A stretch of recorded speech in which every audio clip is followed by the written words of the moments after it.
नमस्कार किसान भाइयों। कृषि ज्ञान में आप सभी का बहुत बहुत स्वागत है। आज हमारे साथ जो सफल किसान जुड़े हैं वो किसी परिचय के मोहताज नहीं है। ये छत्तीसगढ़ के बस्तर जिले से आते हैं और इनका नाम डॉक्टर राम त्रिपाठी है। इन्होंने किसानी के जरिए न सिर्फ अपनी जिंदगी बदली है बल्कि कई अन्य किसानों को भी आर्थिक रूप से मजबूत बनाया है। आज इनसे हजारों किसान इनसे जुड़े हुए हैं और इनसे जुड़कर खेती करके अच्छा मुनाफा भी कमा रहे हैं। अपनी मेहनत की बदौलत ही आज डॉक्टर राम त्रिपाठी इस मुकाम पर पहुंच गए हैं कि इनका सालाना टर्नओवर करोड़ रुपए से ज्यादा है। डॉक्टर त्रिपाठी कई बार पुरस्कारों से सम्मानित किए जा चुके हैं और इनको भारत सरकार से भी कई सारे अवार्ड मिल चुके हैं अभी तक। वहीं इनको 2023 में रिचेस्ट फार्मर ऑफ इंडिया से सम्मानित किया गया था, जो कि कृषि विभाग द्वारा आयोजित होता है और महिंद्रा ट्रैक्टर्स द्वारा प्रायोजित होता है। हाल ही में उनके द्वारा विकसित किस्म MDBP 16 यानी माँ दंतेश्वरी काली मिर्च को सरकार द्वारा मान्यता मिली है।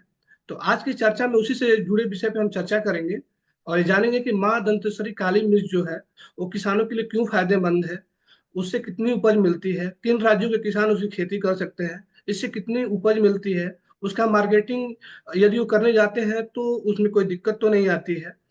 तो इसी जुड़े चर्चा के लिए सर हमारे साथ जुड़े हैं। सर आपका बहुत बहुत स्वागत है। सर। नमस्कार। नमस्कार विवेक जी। जी। आपको और कृषि जागरण के इस चैनल को देखने वाले सारे किसान भाइयों को और खेती में रुचि रखने वालों को सबको नए वर्ष की शुभकामनाएं। शुक्रिया सर। सर आपसे मेरा पहला सवाल है कि माँ दंतेश्वरी काली मिर्च सिस्टीन जो है वो अन्य काली मिर्च की किस्मों से अलग कैसे है, उसको क्या चीजें जो है उसे विशेष बनाती हैं। विवेक जी, मैं जैसा कि आप लोग जानते हैं छत्तीसगढ़ से आता हूँ। छत्तीसगढ़ भारत का मध्य मतलब सेंट्रल इंडिया का भाग है।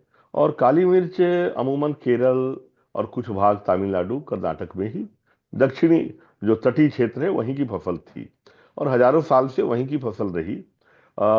उसका अमूमन कोई ऐसी किस्म विकसित नहीं हुई जो सूखे क्षेत्र में या नमी जहाँ कम है ऐसे क्षेत्र में, कम बारिश वाले क्षेत्र में, गर्म क्षेत्र में हो पाए। तो जब मैंने काली मिर्च की कोशिश की यहाँ लगाने की, तो शुरुआत में कृषि वैज्ञानिकों ने भी मुझे मना किया कि ये क्षेत्र काली मिर्च के लिए उपयुक्त नहीं है।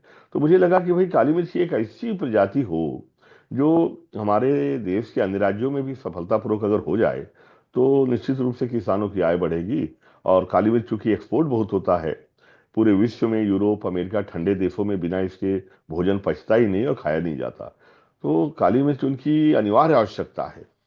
तो इसलिए हमने एक नई किस्म की इजाद करने की जरूरत समझी। हमसे इससे पहले भी कई किस्में थी। अ, अ, पीके वेणुगोपालन नाम्बियार जी जो कि वरिष्ठ वैज्ञानिक थे spice research centre of India IISR के, उन्होंने पेन्नूर वैरायटी निकाली थी और 1971 में उन्नत प्रजाति। फिर वो सीरीज चली, पेन्नूर एक दो एक तीन चार आठ तक चली। इसके अलावा भी कई वैरायटी है, फ्रीकारा है, पूर्णिमा है, इस तरह कई वैरायटीज आई। लेकिन उत्तर भारत या मध्य भारत या महाराष्ट्र, उत्तर प्रदेश, उड़ीसा, छत्तीसगढ़ और बिहार ऐसे जगहों में काली मिर्च हो जाए ऐसी कोई वैरायटी नहीं थी। इसलिए हम लोग लगे, इसमें 30 साल लगा। और 30 साल बाद जो वैरायटी आई वो केवल जलवायु के अनुकूल नहीं रही कि भारत के अन्य करीब 90% क्षेत्रों में ज, इसको लगाया जा सकता है, केवल जहां बर्फ गिरती हो या जहां केवल रेगिस्तान हो। ऐसी दो जगह के अलावा बाकी सब जगह पे ये काली मिर्च सफलतापूर्वक खेती दे रही है। लेकिन इसकी विशेषता जो आपने पूछी, इसकी सबसे बड़ी विशेषता ये है विवेक जी कि हम सब जानते हैं कि काली मिर्च का एक पेड़ से औसत उत्पादन 1.5 से 2 किलो का होता है। और इसका जो उत्पादन है 5-6 साल का जो वयस्क पौधा है वो 8 से 10 किलो एक पेड़ से सूखी काली मिर्च देता है। तो सीधा सीधा इकोनॉमिक्स यहाँ पे 4 गुना 5 गुना बढ़ जाता है। यही कारण है कि इसकी देश विदेश में बड़ी चर्चा है। और ये जो वैरायटी है दो मायनों में खास रही। एक तो उत्पादन 4 से 5 गुना, दूसरा इसका एरोमा, खुशबू और स्वाद, ये अन्य जितनी प्रजातियां हैं उनसे 21 है, उनसे बेहतर पाया गया। और यही कारण है कि बाजार ने भी उसको हाथों हाथ लिया। एक्सपोर्टर्स इंपोर्टर्स दोनों की ये पसंद रही है। जी। अ, सर, आपसे मेरा अगला सवाल यह है कि जो एमडीबीपी सिस्टम जो किस्म है, किस तरह की जलवायु में सबसे अच्छे परिणाम देती है? देखिए, एमडीबीपी 16 को पहले बताऊं, सन 2016 में यह संपूर्ण रूप से हम लोगों ने इसकी तैयारी की, पंजीयन की, इसलिए इसका नाम 2016 दिया है। एमडी जो है माँ दंतेश्वरी के नाम पे है, जो कि हमारे यहाँ का जो जिला है दंतेवाड़ा, आप जानते हैं, माँ दंतेश्वरी को डेडिकेटेड है। तो और बड़ी मान्यता है, तो उन्हीं के नाम पे एमडीबीपी 16 रखा गया। और ये कई मायनों में अन्य प्रजातियों से अलग है। पहली चीज तो ये सूखे क्षेत्र में, जहाँ बारिश ज्यादा नहीं होती, वहां पे भी फलती फूलती है। काली मिर्च के साथ दिक्कत ये थी कि उसके फूलते समय और फलते समय हवा में नमी की मात्रा चाहिए होती है। तो हम लोगों ने ये वैरायटी जो बनाई है, ये मिनिमम मॉइस्चर, कम से कम नमी पे भी इसकी फ्लावरिंग फ्रूटिंग हो जाती है। दूसरी चीज ये है कि ये जो है, जितनी काली मिर्च की आज तक वैरायटी है, 20 से 25 फीट ऊंचाई तक, 30 तक फल देती है, अच्छा अच्छा उत्पादन देती है। जबकि ये हमारे जो रिसर्च फार्म ही नहीं, बल्कि हमारे पास तो जो अन्य एसोसिएट फार्मर, यानी हमसे जुड़े हुए जो किसान हैं, उनके खेतों पे भी ये 70 80 80 फीट तक गई है। हमारे खेत पे तो 120 फीट की ऊंचाई तक ये काली मिर्च फल रही है। तो बड़ी बात ये है विवेक जी, कि देखिए, धान गेहूं कुछ भी हम उगाते हैं तो उसमें पैसा देने वाला भाग 6 इंच का ही होता है ना, गेहूं में भी, धान में भी। बाकी तो पराली है जो आज समस्या बनते जा रहा है। तो इसमें पैसा देने वाला भाग जो है 6 इंच नहीं, 70 फीट हो जाता है, 60 70 फीट। ये 50 गुना 40 गुना जो उत्पादन अधिक आता है, हम हवा में खेती कर रहे हैं। तो 1 एकड़ को हम कितना एकड़ बना रहे हैं? 50 एकड़, 60 एकड़, जो कि 50 60 फीट तक ऊंचाई तक इसकी पेड़ पे चढ़ी हुई लताएं फल दे रही हैं। तो भारत जैसे देश में, जहां 84% किसान के पास 4 एकड़, 3 एकड़, 2 एकड़ जमीनें हैं, ऐसे किसानों के लिए ये समझ लीजिए बहुत ही वरदान समझ सकते हैं आप। क्योंकि 1 एकड़ खेती में भी कोई आदमी इसे लगा ले, ऑस्ट्रेलिया तक भले तुरंत नहीं, लेकिन 10 12 साल में ये 20 25 एकड़, 50 एकड़ जमीन उसकी बन गई। और उससे भी बड़ी खूबसूरती ये है कि जिस पेड़ पे आप चढ़ाएं, कौन कौन से पेड़ पे चढ़ाएंगे इस पे हम अगेन अगले प्रश्न में आएंगे। लेकिन जिस पेड़ पे भी चढ़ाते हैं, वो पेड़ ज्यादा से ज्यादा, ये प्लांटेशन आपका, वृक्षारोपण आपका 15 16% जगह ही घेरता है।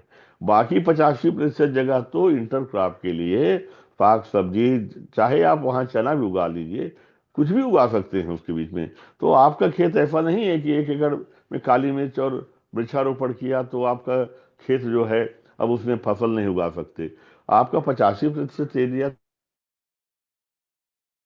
कोई भी फसल उगा सकते हैं, जो हमेशा उगाते थे, अपनी परंपरागत फसलों को भी कर सकते हैं। और साथ ही साथ आपके पेड़ जिस पे हम चढ़ाते हैं, उसकी लकड़ी बड़ी बहुमूल्य है, उसके बारे में मैं विस्तार से अगले प्रश्न में बताऊंगा। तो ये जो है, इसी मायने में मैं मानता हूं कि काफी अलग है।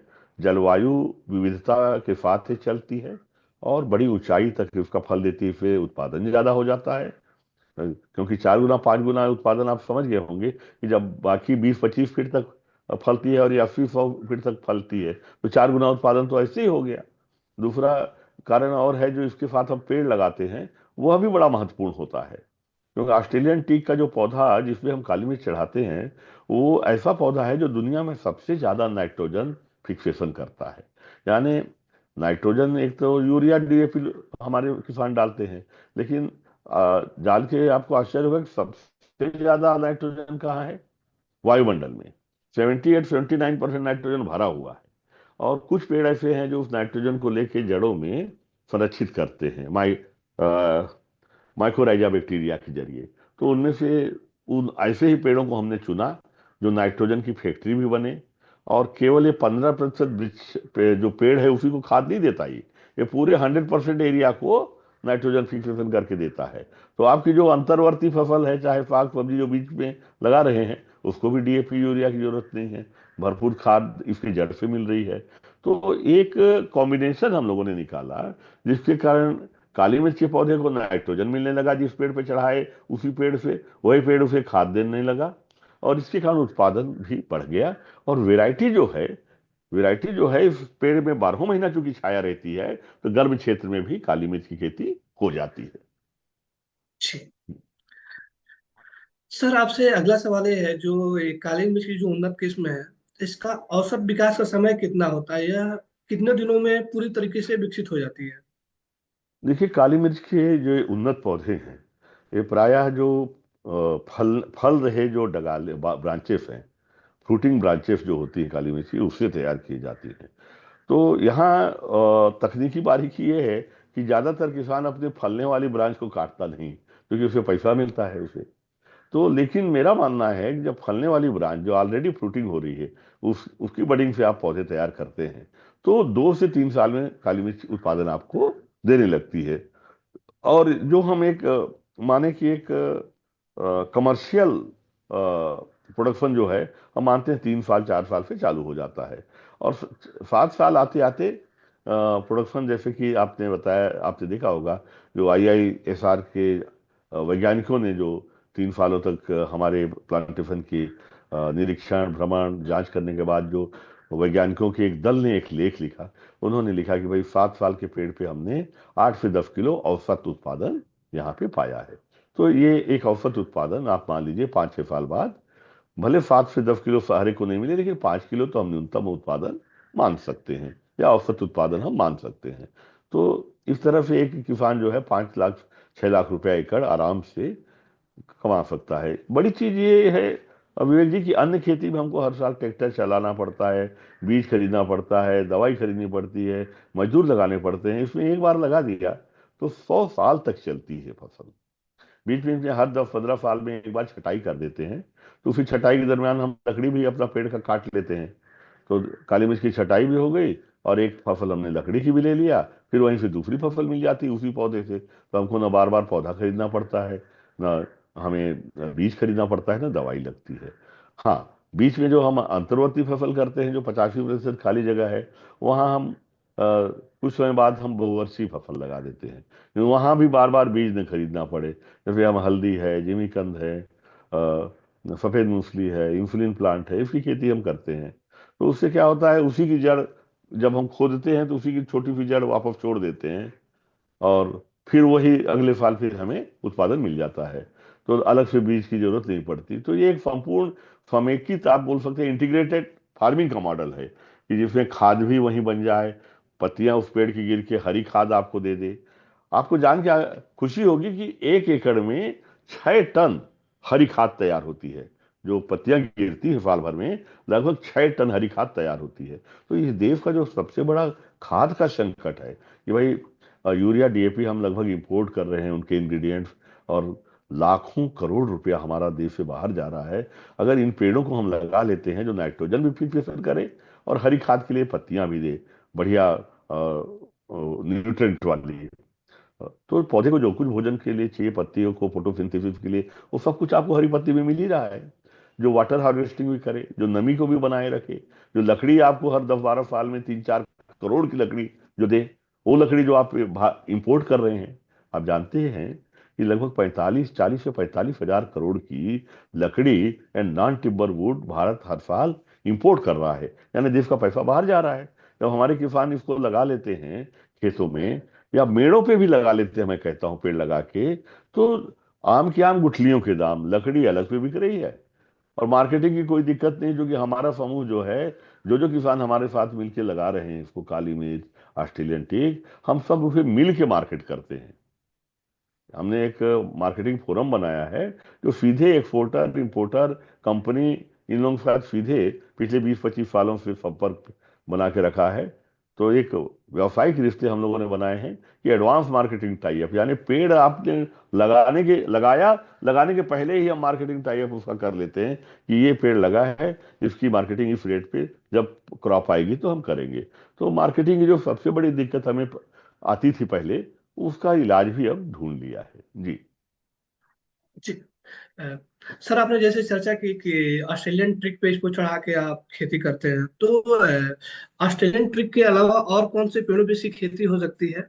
और साथ ही ऑस्ट्रेलियन ट्रिक पेड़ की क्या विशेषता है, जैसे कि आपने बताया कि नाइट्रोजन फिक्सेशन ज्यादा करता है, इसके अधिक और क्या विशेषताएं होती हैं? और देखिए, ऑस्ट्रेलियन टीक, पहली चीज तो बताऊं कि टीक फैमिली का है ही नहीं पौधा। यह जो है आकेशिया फैमिली का है। आकेशिया यानी बबूल के परिवार का, उससे इसको डेवलप किया गया है। तो बबूल आप जानते हैं, बबूल एक ऐसा पौधा है जो जैसलमेर के रेगिस्तान में भी होगा और केरल का वाटर लॉगिंग एरिया है वहां भी जिंदा रहता है। मतलब बड़ा हार्ड पौधा है और इसीलिए उससे तैयार किया गया। अब आकेशिया की 112 प्रजातियां हैं, लेकिन उसकी लकड़ी ज्यादातर अच्छी नहीं मानी जाती। लकड़ी अच्छी के दृष्टिकोण से और ज्यादा से ज्यादा नाइट्रोजन फिक्सेशन करने के दृष्टिकोण से ये नई वैरायटी डेवलप हुई। और ये जो अकेशिया की वैरायटी है, इससे पहले ये अकेशिया मेंजियम से डेवलप की गई है, अकेशिया मेंजियम प्रजाति से। और उसकी उन्नत प्रजाति ये है, इसकी खासियत ये है कि उसकी लकड़ी में दरारें नहीं होती और इसकी हार्डनेस, डेंसिटी, विनियर यानी रेशे, ये सागौन के ना 19 नहीं है कहीं भी। सागौन जो 50 साल में जो जिस क्वालिटी के रेशे देता है, ये 10 साल में, 9 साल में दे देता है। ये इसकी बड़ी खासियत है।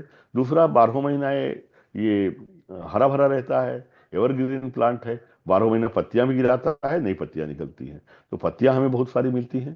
साथ ही साथ जो छाया रहती है, तो जो क्लाइमेट चेंज के कारण दिक्कत आ रही है गर्मी के कारण, तो चूंकि 12 महीना ये छाया देता है करीब 60%, और वो जो 40% सूर्य का प्रकाश है लगभग अधिकांश फसलों के लिए हमारे लिए पर्याप्त रहता है, क्योंकि सूर्य भी घूमता है तो छाया भी घूमती रहती है। और डिफ्यूज और स्केटर्ड लाइट पौधे को मिलते रहते हैं, इंटरक्रॉप को। तो इसकी एक खासियत नाइट्रोजन फिक्सेशन का, और जो पत्तियां लगातार गिरती हैं तो वो एक मल्चिंग भी कर देती हैं, तो हमको मल्चिंग करने के लिए अलग से जरूरत नहीं पड़ती। नमी भी धीरे धीरे रिलीज होती है क्योंकि पत्तियों का कवर मिल जाता है धरती को। माइक्रो बैक्टीरिया 3 से 4 गुना हो जाते हैं, तो सूक्ष्म जीव के लिए हमें गोबर घोलो, गुड़ घोलो, ये घोलो और पिलाइए उनको, जीवाणुओं को इसकी कोई जरूरत नहीं है। पत्तियों का कवर एक बार हो जाता है और नमी बनी रहती है तो ऑलरेडी वो 3 गुना 4 गुना मल्टीप्लाइड हो जाते हैं। केचुए भी मल्टीप्लाइड हो जाते हैं। इस पेड़ की एक खासियत है, और यही कारण है कि काली मिर्च इसके ऊपर बहुत ज्यादा उत्पादन दे रही है। लेकिन काली मिर्च का जो उत्पादन अभी देश में हो रहा है, जितना उस उस औसत से ज्यादा उत्पादन यह वैरायटी आम पे भी दे रही है। ऑलरेडी लगाया हुआ है हमने आम पे, महुआ पे, नीम पे, यहाँ तक कि सागौन पे और नीलगिरी पे भी हमने इसके प्रयोग किए। थोड़ी सी शुरुआत में जहमत होती है, लेकिन एक बार ये पकड़ लेता है तो चढ़ जाता है। इस काली मिर्च की खासियत यह है कि पौधे से कुछ नहीं लेता, फोटोसिंथेसिस खुद करता है, भोजन खुद बनाता है। कुछ लोगों को भ्रांति होती है कि पेरासाइट प्लांट तो नहीं है कि जिस पेड़ में चढ़ेगा उससे रस लेगा, भोजन लेगा, तो ऐसा नहीं है। इसलिए ये हमने करीब 25 अलग अलग पेड़ों पे चढ़ाया, सब पे बड़े अच्छे रिजल्ट आए। हमारे बस्तर में जो सबसे ज्यादा पेड़ पाया जाता है वो महुआ का, इमली का, आम का पाया जाता है। और इन सबसे ज्यादा जंगलों में अगर बात करें तो शाल का, शाल, सूर्या रोबुस्टा जिसे कहते हैं, तो शाल के पेड़ों पे हमने लगाया है करीब 10 एकड़, और बहुत अच्छा उत्पादन उस पे भी दे रहा है। तो जंगल को काटने से बचाना बड़ा कठिन हो गया है, लेकिन मेरा मानना है अगर साल के पेड़ों पे इसे चढ़ा दिया जाए बारिश के दिनों में लगा के, तो जब गांव के लोग देखेंगे कि भाई एक एक पेड़ से मुझे 10-10 20-20 हजार रुपया का काली मिर्च मिल रहा है, तो 500 रुपया पेड़ को काट के बेचेंगे तो 500 हजार ही मिलेगा। तो जब देखेंगे कि उसमें 500-500 के नोट लटके हैं, तो मेरा मानना है उनको समझाएंगे तो जंगल कटने से बच जाएंगे। और घर के पिछवाड़े में, जिसे बाड़ी कहते हैं, प्राय किसानों के यहाँ छत्तीसगढ़ में, उत्तर प्रदेश में कई राज्य हैं, महाराष्ट्र के एरिया में हर किसान के घर के पीछे 1 एकड़ 2 एकड़ की बाड़ी होती है, जिनमें 150 पेड़ ऑलरेडी खड़े रहते हैं, आम, महुआ, जामुन, नीम वगैरह के। तो उस पे भी ये बड़े पेड़ों पे 4-4 पेड़ लगा के चढ़ाए जा सकते हैं। और ये समझ लीजिए कि हमारे यहाँ जैसे उदाहरण है, हमारे यहाँ एक गांव है काटा गांव। काटा गांव में राजकुमारी, नेता, फंतूराम, मरकाम, इन सब लोगों ने लगाया था। तो किसी के पास 20 पेड़ हैं फंतूराम मरकाम के पास, और आज वो लगभग 40 किलो 50 किलो काली मिर्च हर साल लाके हमारे ग्रुप के जरिए बेचते हैं। यानी उनको करीब 30 हजार, 35 हजार, 40 हजार मिलता है। और ये उनके पीछे, घर के पीछे 20 साल के पेड़ खड़े थे, ऑस्ट्रेलियन टीक नहीं थे, पहले खड़े थे, उस पे लगाया है उन्होंने। और 30-40 हजार उनको एक्स्ट्रा आमदनी मिली। 2-3 साल आमदनी देख के अब पूरे 1 एकड़ में लगाने जा रहे हैं कि जब मुझे 30 पेड़ से 20 पेड़ से मैं 30-40 हजार कमा रहा हूँ, तो 1 एकड़ में 700-800 पेड़ लगाऊंगा तो मेरी आमदनी कितनी होगी, उन्होंने अंदाज लगा लिया है। अब वो सब कुछ छोड़ के पंतुराम जी ये लगा रहे हैं। तो ऐसे बहुत उदाहरण हैं जहाँ खेतों की मेड़ पे भी, बाउंड्री में खेतों पे पेड़ लगा के काली मिर्च ले रहे हैं, क्योंकि अतिरिक्त लाभ इससे है, अतिरिक्त कोई खर्चा नहीं है विवेक जी, ये बड़ी चीज है इसकी। जी सर, जैसे कि हम ऑस्ट्रेलियन ट्रिक की बात कर रहे थे तो और उपज की भी बात की है कि कितना उपज मिलता है, तो 1 एकड़ में लगभग कितना ऑस्ट्रेलियन ट्रिक का पेड़ लगता है और लगभग कितनी किसानों को काली मिर्च की उपज मिल जाती है? अ, विवेक जी, 1 एकड़ में लगभग 800 पेड़ लगते हैं ऑस्ट्रेलियन टीक के।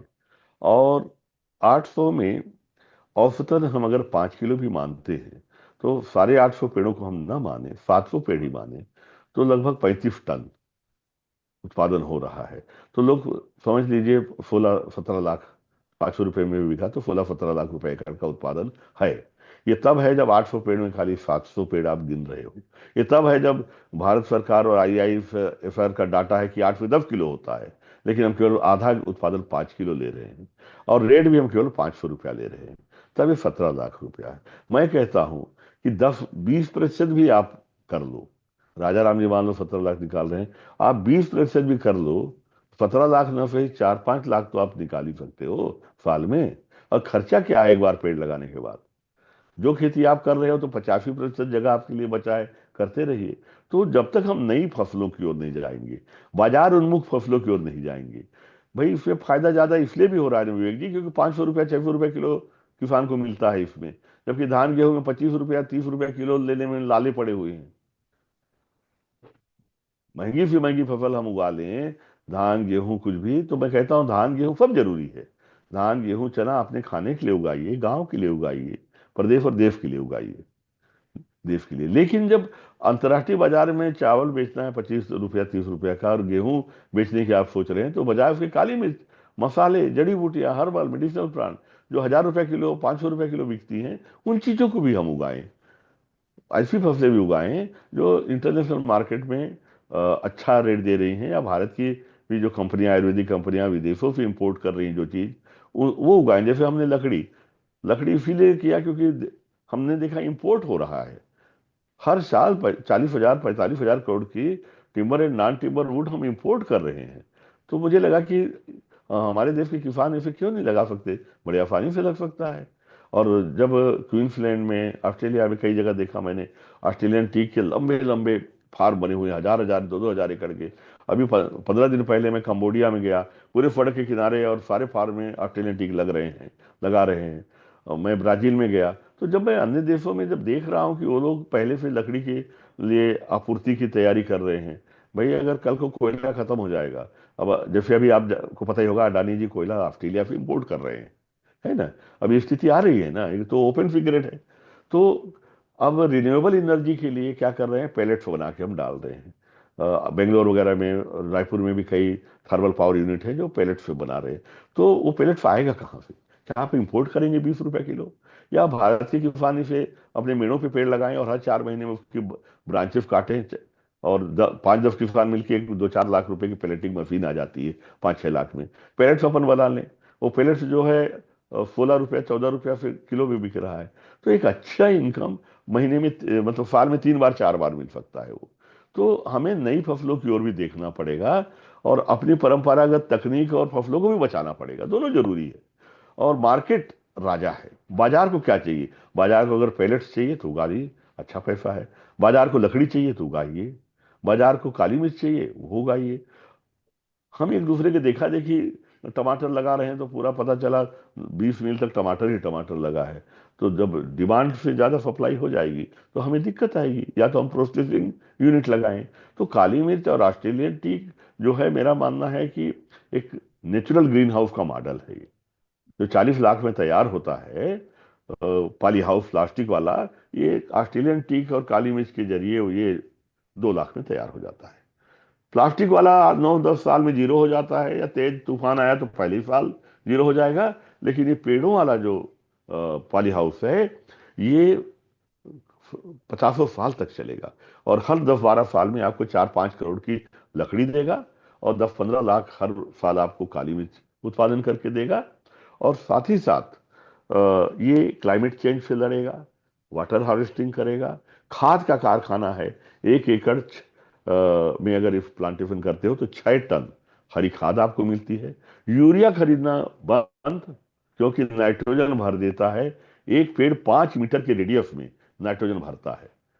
आपने तो देखा भी है हम बहुत बार, नाइट्रोजन की किस तरह से स्थिरीकरण करते हैं। छोटे छोटे नोडुल्स बने रहते हैं 5 मीटर रेडियस में, कहीं भी खोदिए आप भरा रहेगा। तो ये प्रकृति का कारखाना है, मैं बोलता हूँ जैविक यूरिया का।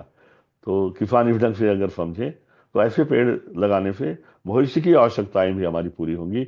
ऑक्सीजन तो देता ही है, इन पेड़ों पे चिड़िया घोंसला बनाते हैं, उनका जो बीट होती है, वो बीट जो है माइक्रोन्यूट्रिएंट बहुत अच्छी देती है चिड़िया की बीट। और वही चिड़िया जो कोई रोग या इल्लियां लगती हैं तो उनको भी खा लेती हैं। तो एक समेकित मॉडल जो जैसा हमने तैयार किया है, और वो काली मिर्च जो हम उगाते हैं जैविक तरीके से, तो हम कहते हैं कि आप हमारे लेबोरेटरी के सर्टिफिकेट पे भरोसा भले मत करिए, आप दुनिया की किसी लेबोरेटरी में हमारे उत्पादन को चेक कराइए। अगर कोई केमिकल रेसिड्यूस आता है कोई, तो पूरा लॉट फ्री हम फार्म आपको दे देंगे। तो क्वालिटी में जब आप इतना कॉन्फिडेंट होते हैं, तब आपको बाजार आपके पीछे चलता है। क्वालिटी बड़ी महत्वपूर्ण चीज है। क्वालिटी में भी हम लोग मार खा रहे हैं। हम लोग शॉर्टकट रास्ते ढूंढ रहे हैं खेती में, और मेरा मानना है खेती में कोई शॉर्टकट रास्ता नहीं है। अगर अच्छा पैसा मुनाफा कमाना है तो लॉन्ग टर्म पॉलिसी लेके आए, और शॉर्ट टर्म से दूर हटे, मार्केटिंग की पहले व्यवस्था करें और मिलके करें। जैसे आज हम हजारों किसान मिल के मार्केट करते हैं, तो हमको काली मिर्च का रेट बाजार से 50-100 रुपया ज्यादा मिलता है। लकड़ी बेचना बहुत कठिन है एक किसान के लिए, लेकिन जब हम एकजुट हो जाते हैं तो इंपोर्टर खुद ही आएगा आपके पास। बड़ी फैक्ट्रियां, कंपनी वाले खुद आएंगे, कि क्योंकि उनकी डिमांड है, Vivek ji, bulk quantity and homogeneous quality, जो अभी तक दलाल या आढ़तिये देते थे पूरे देश को इकट्ठा करके। लेकिन जब किसान एकजुट होकर खुद देने लगेगा, तो जो बीच का मार्जिन बड़ा वाला है वो हमें हमें मिलने लगता है, जो बड़ा मार्जिन जो बिचौलिए खा जाते थे। तो मेरा मानना है कि एकजुट होकर अगर मार्केटिंग करते हैं तो बड़ी सुविधा होती है, और एकजुट होने पे प्रोसेसिंग भी इजी हो जाता है। हर किसान तो सुखाने का संयंत्र, पीसने का संयंत्र, ब्रांडिंग, पैकेजिंग नहीं कर सकता। लेकिन जब हम किसान एक ग्रुप बना लेते हैं, 100, 200, 500 किसान, तो फिर को, कोई जो बड़ा किसान है उन्हीं में से एक वो यूनिट डाल देता है, तो सबको सुविधा उसकी मिल सकती है। जी। जी सर, आपसे अगला सवाल ये था कि यदि कोई किसान काली मिर्च की खेती करता है तो उसमें किसी रोग या कीट लगने की भी संभावना होती है? भाई विवेक जी, कोई भी फसल हो, कोई भी फसल हो, मेरा मानना है कि कीट पतंगे जीव जंतु सारे हैं, उनको भी भोजन चाहिए होता है। हमारे जो प्राचीन वृक्ष आयुर्वेद थे, कृषि पाराफर था, उनमें फसल का एक हिस्सा कीट पतंगों के लिए आरक्षित किया जाता था, कि वो अपना टैक्स 5-10% लेके जाएंगे। लेकिन जब हम लोगों ने पर्यावरण से छेड़छाड़ की, तो अब जो फसल लगती है पूरी फसल चौपट कर देती है, 10% टैक्स नहीं लेती, क्योंकि आपने बीच की कई कड़ियां तोड़ दिया। आपने जो जहरीले कीटनाशक डाले तो बहुत सारे मित्र कीट खत्म हो गए, जो जो बचाते थे। तो इसके कारण से अब जब प्रकोप होता है तो पूरा खत्म होता है। लेकिन काली मिर्च की हम लोगों ने जैविक पद्धति से ही नई किस्म विकसित की, तो वो बीमारियों से रेजिस्टेंट है। काली मिर्च की बात एक अच्छी चीज है कि उसको ना बकरी खाती है, ना गाय, ना नीलगाय, कोई जानवर नहीं खाता। उसके पत्ते इतने कड़वे होते हैं, और ये इसकी पत्तियां अपने आप में इंसेक्ट रिपेलेंट होती हैं, मतलब इससे दवाई बनती है कीटनाशक से बचाव के लिए। तो आप समझ सकते हैं कि कीड़े मकोड़ों से अपनी रक्षाएं करती है। मेरे फार्म पे जो एक लोग नोटिस करते हैं, मैं लोगों को बताता भी हूँ कि ऐसा नहीं कि कीड़े नहीं आएंगे, कुछ पत्तों में कहीं छेद आपको दिखेगा, कहीं छोटा सा देख दिखेगा, ज्यादा से ज्यादा चौवन्नी बराबर छेद आपको दिखेगा। लेकिन कहीं पे भी पूरे फार्म में, सैकड़ों एकड़ के फार्म में, एक पत्ता भी ऐसा नहीं मिलेगा आपको जिसको किसी कीड़े ने पूरा खाने की हिम्मत दिखाई हो। तो कोई कीड़ा आज तक पूरा पत्ता उसको नहीं खा पाया। इसलिए मैं कहता हूं कि अमूमन इसमें कोई बीमारी नहीं आती। हमारा 30 सालों का अनुभव है, यह भी इस फसल को चुनने का एक कारण है। जी सर अभी आप कितने रकबे में काली मिर्च की खेती कर रहे हैं? देखिए, मैं तो लगभग अपने खेत पे 70 एकड़ लगाया हूँ एक जगह, और करीब 150 एकड़ और लगाने जा रहा हूँ इस साल। तो हम तो अपनी हर पूरी आखिरी चवन्नी लगा देने वाले हैं। सारे खेतों पे आर्टिलेन टीक और काली मिर्च लगा रहे हैं। और जड़ी बूटियां की खेती जो कि जंगल में होती है, तो हम इसके पेड़ लगा के जंगल नुमा वातावरण तैयार कर रहे हैं, जिससे कि मेडिसिनल प्लांट जो है नेचुरल हैबिटेट, उनका जो प्राकृतिक रहवास है उसमें हो।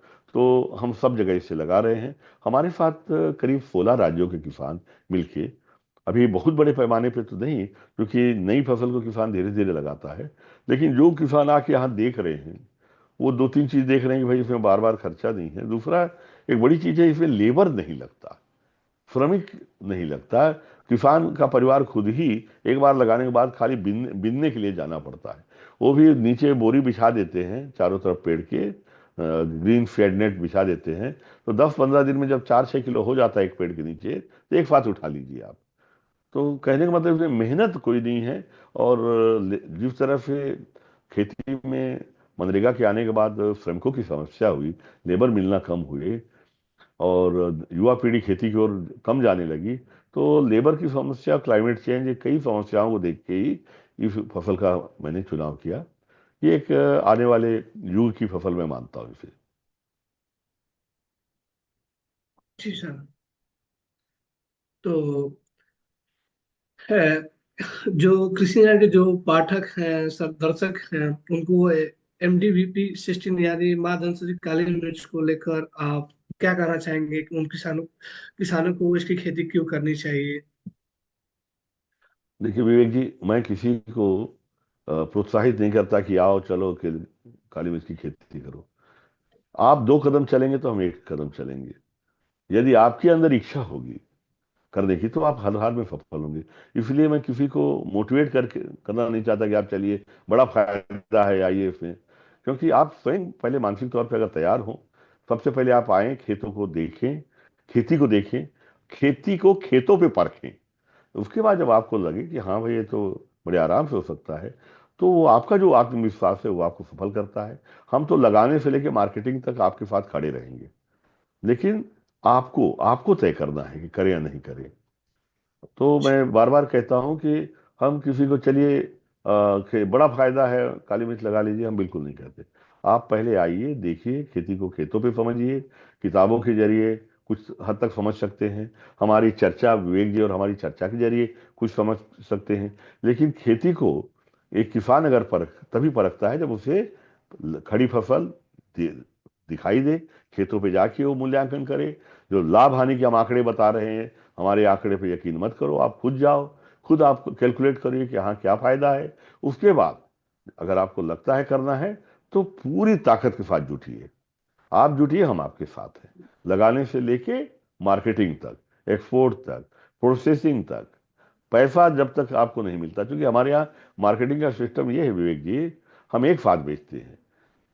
सारे किसान मिलके लिस्ट जाएगी, मान लीजिए 100 टन माल जा रहा है, विवेक जी का इतना माल, राजा राम का इतना माल, श्यामलाल का इतना माल, बगल में खाता क्रमांक है। रेट राजा राम को भी वही मिलेगा जो श्यामलाल को मिलेगा। सबको मालूम है कि माल कहाँ जा रहा है, क्या रेट में जा रहा है, बीच में कोई दलाली नहीं। तो इससे क्या है कि जो बीच का जो बड़ा हिस्सा जो बिचौलिए खाते थे, वो अब हम किसानों को भी मिलने लगा है। लेकिन खेती जिसे करना है, खुद को करना है। आप अगर आप सोच रहे हो कि कोई आपके यहाँ खेती करके जाएगा ना, खेती आपको खुद करनी चाहिए। खेती जब तक खेती आपन खेती बोलते हैं हमारे छत्तीसगढ़ में, तो खेती आपन खेती, आपको जरूर खेती में इन्वॉल्व होना पड़ेगा। और उत्तर प्रदेश में अवधि में भी एक कहावत है कि फंडेशन खेती नहीं होती, कि व्हाट्सएप पे मैसेज भेज के अगर आप खेती करवा लीजिएगा, सोचते हैं तो नहीं होगी। तो खेती करना है तो आपको खेत पे खड़ा होना पड़ेगा, पेड़ पौधों से बातें करनी पड़ेगी। और खेती केवल लैपटॉप पे भी के जरिए भी नहीं हो सकती। लैपटॉप बहुत उपयोगी है, मेरा मानना है, प्लानिंग में, मैनेजमेंट में, सिंचाई में, मौसम के अनुमान में। तो जो आज की तकनीकें हैं उनका भी उपयोग हमें भरपूर करना चाहिए। साथ साथ हमारी जो परंपरागत तकनीकें हैं, जैसे मैंने अभी कृषि पाराशर, वृक्ष आयुर्वेद की गणना की, जिनमें खेती के प्राचीन परंपरागत तरीकों का उल्लेख है, जिनमें से कई तरीके बेहद कारगर हैं और आज भी उपयोगी हैं। तो दोनों को हम ब्लेंड करें, बाजार के आधार पे, बाजार की मांग के आधार पे खेती करें और संगठित खेती करें। ग्रुप बना के, क्लस्टर बना के खेती अगर करते हैं तो मेरा मानना है सफलता खेती में ही है। क्योंकि खेती में सबसे ज्यादा संभव परेशानियां हैं। सबसे ज्यादा परेशानी किसमें है? खेती में। सबसे ज्यादा समस्या किसमें है आज के डेट पे? खेती में। तो जहां समस्याएं होती है ना, जहां सबसे ज्यादा समस्याएं होती हैं, सबसे ज्यादा संभावनाएं भी वहीं होती हैं विवेक जी। सबसे ज्यादा भविष्य में आने वाले दिनों में खेती में ही संभावनाएं हैं। और खेती के इर्द गिर्द पूरा बिजनेस, कारपोरेट, सब कुछ खेती के इर्द गिर्द घूमने वाला है आने वाले वक्त में। जी।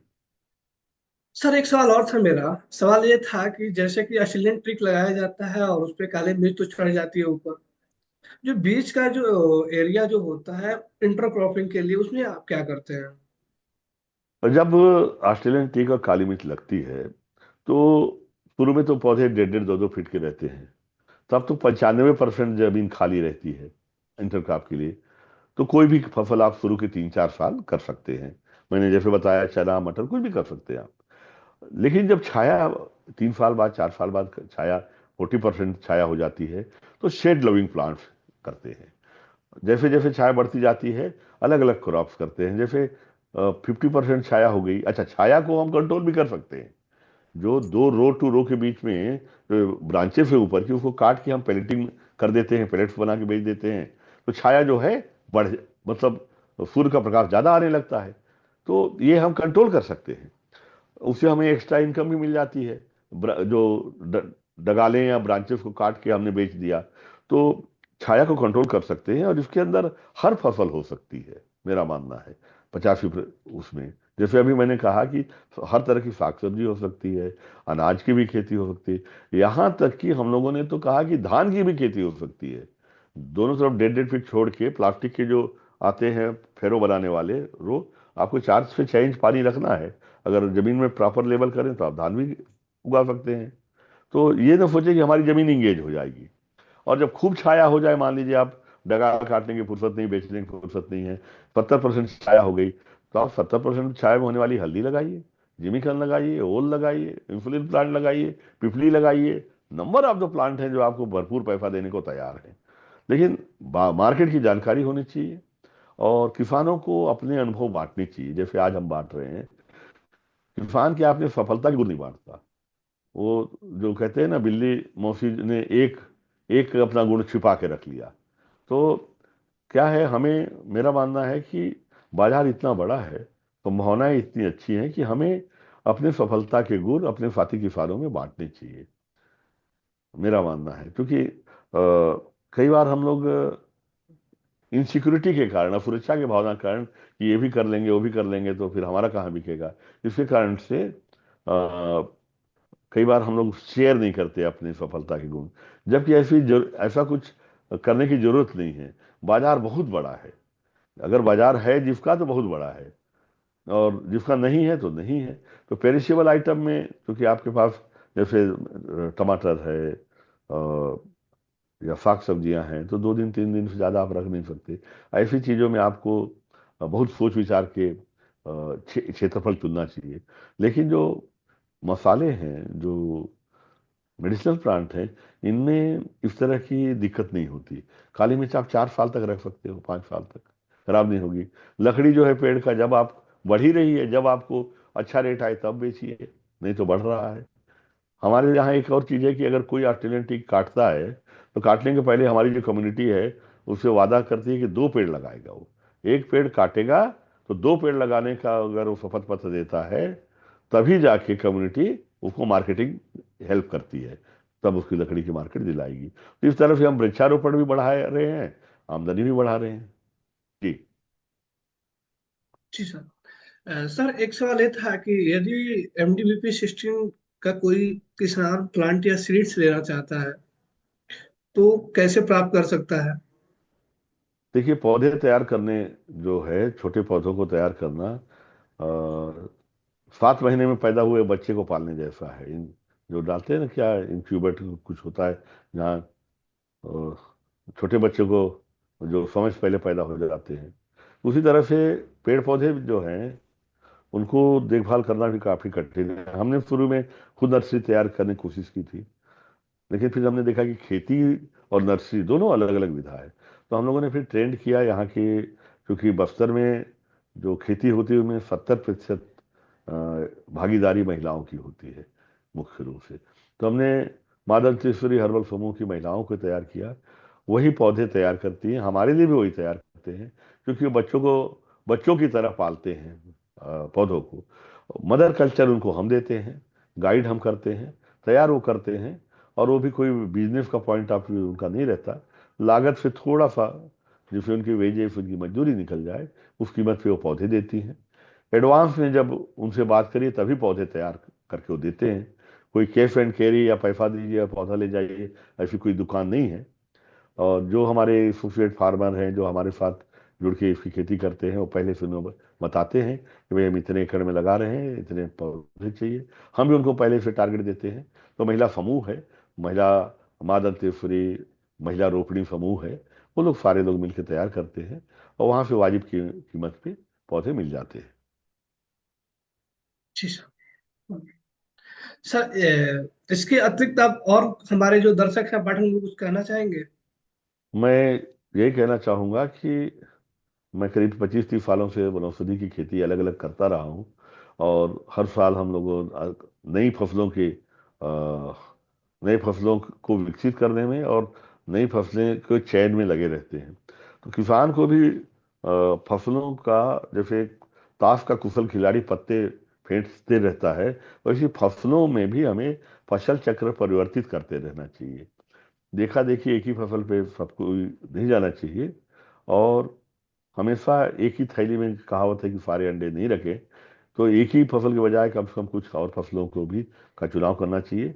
मैं यही कहूंगा कि कृषि जागरण को धन्यवाद दूंगा कि इतनी अच्छी वार्ता आप लोगों ने आयोजित की। और 12 भाषाओं में आपकी जो पत्रिकाएं निकलती हैं, निश्चित रूप से खेती को आप लोग बढ़ाने के लिए बड़ा काम कर रहे हैं। आपको मैं धन्यवाद देता हूँ। आपसे जुड़े जितने भी दर्शक हैं, किसान भाई हैं, उनको विश्वास दिलाता हूँ कि ये ऑस्ट्रेलियन टी की खेती और काली मिर्च की खेती या कोई भी खेती रॉकेट साइंस नहीं है। जो आप खेती करते हैं, सबसे ज्यादा कठिन खेती है भिंडी की और गोभी की। दुनिया के सारे कीड़े आकर्षित करती हैं ये फसलें। जब आप उसकी खेती कर लेते हैं, तो बाकी सारी खेती तो आपके लिए दाएं बाएं हाथ का काम है। तो सकारात्मक भाव से आके जुड़ें। ये नहीं हो सकता, वो नहीं हो सकता, अगर सोचना चालू करें तो कुछ नहीं हो सकता। लेकिन हाँ, अगर हम ठान लेके करना है तो हम कोई भी काम कर सकते हैं। खेती में अपार संभावना है, मेरा मानना है। खेती से ज्यादा कहीं भी में प्रॉफिट नहीं है। खेती से करने से अच्छा कहीं सुख नहीं है। खेती से अच्छा कोई कल्चर या संस्कृति नहीं है। खेती से अच्छा स्वास्थ्य के लिए कोई विधा नहीं है। खेती से अच्छा मानवता के लिए कोई रास्ता नहीं। जी सर। सर, निसंदेह आज की चर्चा हमारी काफी सारगर्भित रही है। और मैं आशा करता हूँ कि जो भी दर्शक इस वीडियो को देखेंगे तो जरूर से लाभान्वित होंगे, और जो भी पाठक इस स्टोरी को पढ़ेंगे तो जरूर से लाभान्वित होंगे। और इसके साथ ही एक चीज और मैं बताना चाहूंगा सर कि कृषि ऋण पिछले 28 सालों से कृषि क्षेत्र में निरंतर रूप से कर रहे थे, और इस दौरान कृषि ऋण ने किसान हित में कई सारे बड़े पहल किए हैं, जिसमें एक सबसे बड़ी जो पहल है million farmer of India awards, जिसके brand ambassador doctor Rajaram Tripathi sir हैं, जो कि आप सभी सभी के समक्ष हैं। और विगत वर्ष की भांति इस वर्ष भी million farmer of India awards का आयोजन किया जाएगा। और इसके लिए रजिस्ट्रेशन शुरू हो चुका है। तो जो किसान भाई मिलियनर किसान है, यानी सालाना इनकम जिनकी 10 लाख रुपए से ज्यादा है, तो इसके लिए आवेदन कर सकते हैं। और ये जो आवेदन जो है वो 12 भाषाओं में पोर्टल बनाया गया है, उस वेबसाइट पे बैठ के विजिट करके आपको रजिस्ट्रेशन करना पड़ेगा। उसके लिए गूगल पे जाके आपको MFOI वेबसाइट सर्च करनी पड़ेगी। और उसमें 300 कैटेगरी है। उन 300 कैटेगरी में जो भी आपकी कैटेगरी हो, उसमें आप आवेदन कर सकते हैं। सर, आप कुछ कहना चाहते थे सर? और मैं ये कहना चाह रहा था, अधिकांश जो सवाल हो सकते थे विवेक जी, आपने सारे सवाल कवर किए काली मिर्च की खेती को लेकर। फिर भी किसानों के में कोई प्रश्न उठे, कोई जिज्ञासा हो ऑस्ट्रेलियन टीक को लेके, काली मिर्च की खेती को लेके, अंतर्वर्ती औषधियों की खेती को लेके, तो कृषि जागरण के माध्यम से अपने सवाल आप डाल सकते हैं। मैं विश्वास दिलाता हूँ विवेक जी सारे और जो भी कृषि जागरण के माध्यम से यहाँ पे भ्रमण करना चाहें, मैं सबका स्वागत करता हूँ। खेतों पे आएं, देखें। कोई शुल्क नहीं है उसके लिए, निःशुल्क है। और कृषि जागरण इसमें मैं चाहूंगा कि मध्यस्थता भी करे, क्योंकि आपका हर राज्य में आपका सेटअप है, हर राज्य में उनकी भाषा में आपके प्रकाशन हैं।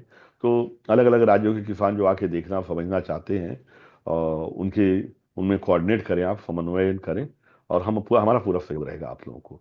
और मेरी ओर से mister Dominic sir, Shiny madam, Mamta ji, Pankaj ji, और आपकी लंबी टीम है, विवेक जी, प्रीति जी, बहुत बड़ी टीम है आप लोगों की, हजारों लोग जुड़े हैं। सभी आपकी पूरी टीम के सारे साथियों को, मिस्टर सैनी जी को, सबको मेरी ओर से धन्यवाद दीजिए। और नया जो आपका इवेंट आ रहा है, मेरा मानना है वो अंतर्राष्ट्रीय स्तर तक ख्याति प्राप्त होगा। मेरी शुभकामनाएं आप सबको। धन्यवाद। शुक्रिया सर। कृषि जागरण जुड़ने के लिए आपका सर बहुत बहुत धन्यवाद सर। नमस्कार सर। नमस्कार।